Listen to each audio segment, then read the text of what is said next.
Guys, welcome back to my channel. Yes, by the title. It's true. I have a killer in my family. And this is going to be like an intro because I'm going to do, I think I'm going to do a case on this, talk about his case. It's crazy to think that, I have somebody that murdered somebody. I love my family, okay? And I'll give you little hints, okay, about this. I'm not going to say his name yet because it's going to be in another video if I do it, which I'm most likely going to do it. This man is my great-grandmother's brother. My grandmother passed away in 2016. She was, I believe, she was like in early 80s. I forgot, y'all, okay? She was like early 80s. He's the younger brother of like 7 kids. They had a lot of family members. And a lot of them passed away from like cancer and old age and other stuff, like back then. So my grandma passed away in like her 80s, I think like 79, most likely 80s. God, how can I not remember that? But he was the youngest and he's my grandmother's age. That's my grandmother. She's the only daughter. That's her uncle. He is like 69 right now. He's still alive, by the way. So, saying that I have a killer in my family. And he was charged with capital murder. Y'all, I did the research a little bit so far on him. And I knew it. I heard about it when I was younger a little bit, like teenager. I was like, what? We got a killer in the family? And when I finally asked my mom about it, because she knows who it is, he wrote her letters. And his sisters, I think there's like 2 of them left. Even my grandma, when she was here, she used to go visit him. They all go visit him still, the sisters. It's just he was the only boy. He was the youngest. I just found out, I was like, that's so weird. What did this man do? So I did my research. And then my mom told me, and I was like, give me his name. And I found his name, and I found out what he looked like. And I saw a picture with him with my grandmother when she was like, not younger, but like when I was younger. They look just like it's crazy. But I go on Google, and I did my research. I was like, okay, let me put his name into the system, prison. Okay, he's there. He's alive. I said, wow, he's alive. You see capital murder like 3 times. And I'm going to tell y'all when this happened, and I'm going to tell you a little bit, okay?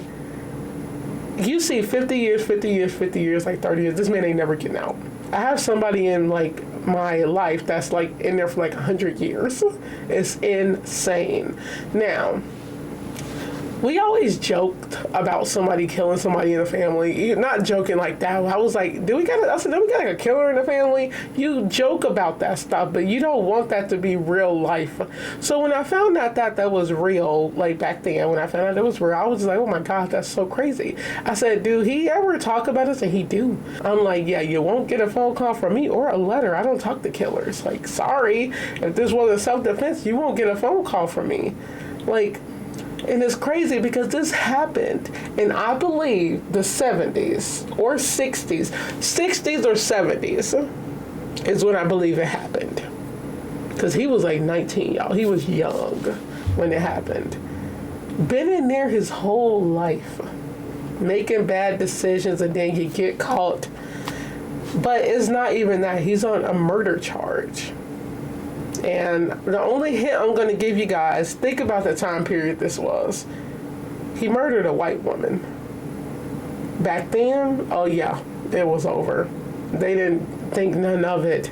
It's like I saw his name versus like the state, and that's so scary. The charges, there's a lot of charges. I think actually when it was like rape and capital murder, I was just like, oh my God, it was never ending. And you see like 50 years, 30 years, 50 years, I'm just like, oh my God, what is going on? Like, is it more to the case? Like, I'm really infatuated for some reason with this case. Maybe most likely because it's in my family, but I don't associate myself with this man. This was my great grandmother's brother. She's probably looking at me now like, girl, why are you saying this? The one that passed away. But this is public news, so I can say what I want, okay?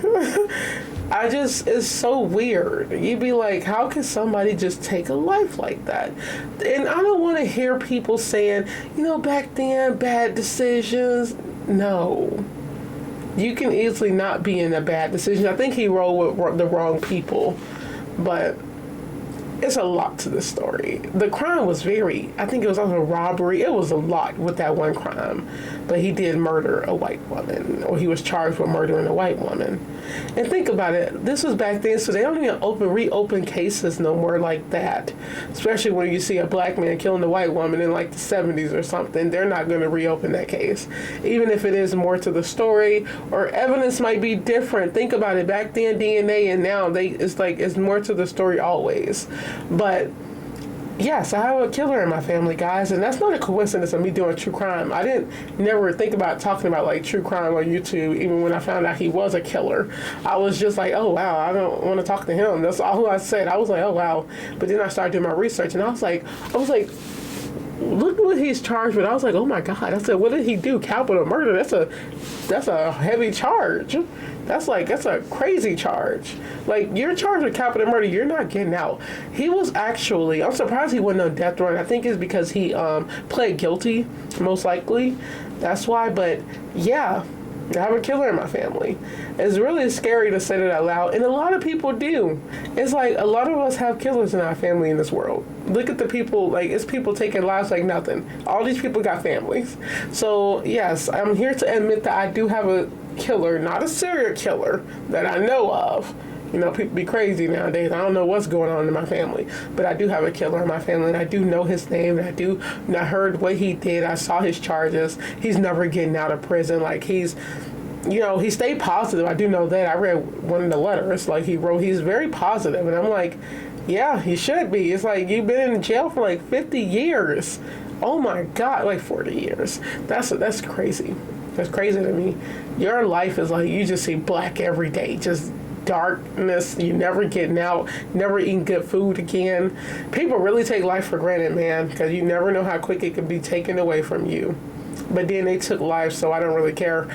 Like, I still stick to my motto. I don't care about people who murder. This man is family, but he's not my family. I don't condone that, okay?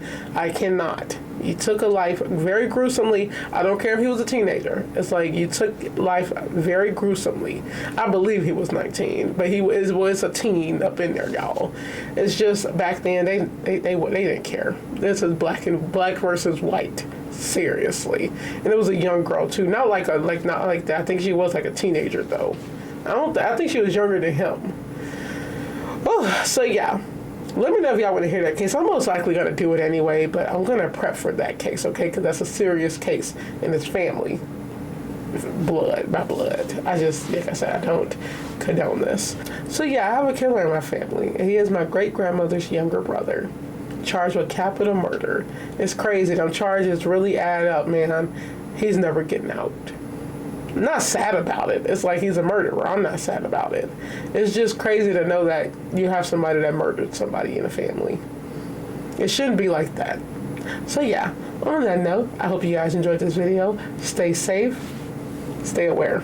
Stay alert at all times. And I'll let you guys go. Bye.